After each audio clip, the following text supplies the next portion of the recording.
வணக்கம். இந்த வீடியோவில் வந்து நம்ம என்ன பார்க்க போகிறோம்னா, ஒரு இன்வெர்ட்டர் போர்டு ரீப்ளேஸ்மெண்ட் பண்ண போகிறோம். இந்த மானிட்டரில் எல்சிடி மானிட்டர் இது. எல்சிடி மானிட்டர் மாடல் வந்து பார்த்தீங்கன்னா எல்ஜி 18.5 சரிங்களா. அதோடைய இன்வெர்ட்டர் போர்டை எப்படி ரீப்ளேஸ் பண்ணலான்றதை பார்க்க போகிறோம். சும்மா டெமோ பர்பஸுக்கு தான். இது ஆல்ரெடி கொஞ்சம் ஸ்க்ரீன் வந்து பிளாக் அடிச்சுக்குது சரிங்களா.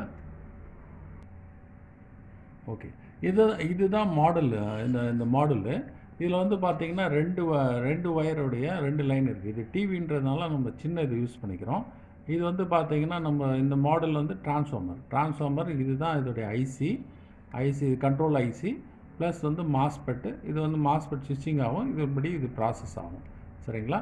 இதில் வந்து 4 ஒயர் இருக்குது. நான் வந்து இந்த ஸ்ட்ரிப்பை எடுத்துட்டேன். ஏன்னா சால்ட் அடிக்க போகிறதுனால இந்த ஸ்ட்ரிப்பை எடுத்துட்டேன் சரிங்களா. இப்போ இதில் வந்து பார்த்திங்கன்னா ஃபஸ்ட்டு ஒயர் வந்து ரெட் கலர் ஒயர் வந்து 12 வோல்ட்டு. அடுத்தது ரெண்டாவது ஒயர் வந்து நமக்கு வந்து பேக் லைட் ஆனு. மூணாவது வந்து பிரைட்னஸ் அட்ஜஸ்ட்மெண்ட், அதாவது டிம்னு சொல்லுவாங்க, பவர் டிம்னு சொல்லுவாங்க. 4வது கிரவுண்டு. இந்த 4 லைனையும் நான் எஸ்எம்பிஎஸில் கனெக்ட் பண்ண போகிறேன் சரிங்களா. எஸ்எம்பிஎஸில் கனெக்ட் பண்ண போகிறேன். இப்போ இது டிவியாக இருந்ததுன்னா இந்த பின் அவுட் வந்து எனக்கு கிளியராக தெரியும். இந்த பின் அவுட்டு கிளியராக தெரியும் சரிங்களா. இப்போ வந்து எனக்கு அதோடைய பின் அவுட்டை பற்றின டீட்டெயிலெலாம் தெரியாது. அதுக்கு பதிலாக நான் என்ன பண்ணுறேன்னா இந்த ஐசியோட நம்பர் எடுத்துக்கிறேன். OZ9988ன்றது இந்த ஐசியோட நம்பரு. இந்த ஐசியோட நம்பரில் இதில் வந்து பார்த்திங்கன்னா நமக்கு வந்து 10வது பின்னு, அதாவது 10th பின் இருக்கு இல்லைங்களா. அந்த 10th பின் வந்து பார்த்திங்கன்னா இது drive on enable. And 4th பின் வந்து இந்த 4th பின் பார்த்தீங்கன்னா இது வந்து டிம், பவர் டிம்னு சொல்லுவாங்க. அந்த 2 லைனும் எங்கே வருதுன்னா இது வந்து டிரைவ் ஆன் எனேபிள். அடுத்த பக்கத்தில் உள்ள இந்த லைன் வந்து பார்த்தீங்கன்னா அதாவது டிம். இதுதான் இந்த மாடலு. ஸோ இப்போ அதுக்கப்புறம் வந்து இந்த மாடலில் பார்த்தீங்கன்னா இன்புட் எவ்வளோ கொடுக்கலாம்னா 10லேருந்து 30 வோல்ட் வரையும் கொடுக்கலாம். அதனால் நான் என்ன பண்ணுறேன்னா இந்த கெப்பாசிட்டரில் 17 வோல்ட் வருது. அதனால் இதோடைய பாசிட்டிவ் நெகட்டிவ் கனெக்ட் பண்ணியிருக்கேன். ரெண்டாவது வந்து டிரைவ் ஆனும் டிம்மும் 4 ஒயரும் என்கேஜ் பண்ணிக்கிறேன். அதுக்கப்புறம் இந்த கனெக்ஷன் எல்லாமே நம்ம ஸ்க்ரீனோட கனெக்ஷனை கொடுத்துக்கலாம். ஸ்க்ரீனோட 2 கனெக்ஷனும் கொடுத்துக்கலாம்.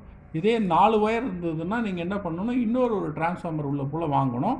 அப்போ தான் 4 ஒயர் கனெக்ட் பண்ண முடியும் சரிங்களா. இதில் வந்து பார்த்திங்கன்னா நான் வந்து 17 வோல்ட் வருது.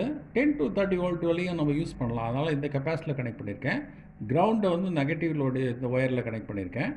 அடுத்தது இது வந்து டிரைவ் ஆனு. இதில் வந்து என்ன போட்டிருக்கோம், ஆன்னு போட்டிருக்கோம். அடுத்தது இந்த ஒயர் வந்து டிம்மு சரிங்களா. அதுக்கப்புறம் இந்த பேனலில் வரக்கூடிய 2 ஒயரை வந்து இதையும் இந்த சாக்கெட்டையும் ரெண்டுத்தையுமே கனெக்ட் பண்ணியிருக்கேன். இந்த சாக்கெட்டையும் ரெண்டுத்தையுமே கனெக்ட் பண்ணியிருக்கேன் சரிங்களா. இப்போ வந்து இந்த மாடல் ஒர்க் ஆக ஆரம்பிச்சிரும் சரிங்களா. இதை வந்து நம்ம எப்படி ஒர்க் ஆகுதுன்றதை நம்ம பார்ப்போம். சிக்னல் வருது. ஆல்ரெடி இது வந்து ஸ்க்ரீனில் வந்து நமக்கு டேமேஜ் பேட்ச் இருக்குது. கிறிஸ்டல் டிஸ்பிளே வந்து டேமேஜ் இருக்குது. ஸோ இந்த வீடியோ வந்து எதை டெஃபைன் பண்ணுதுன்னா இது போல் மாடலில் எப்படி அப்ளை பண்ணுறதுன்னு. இதில் வந்து இன்வெர்ட்டர் ப்ராப்ளம் இருந்தது.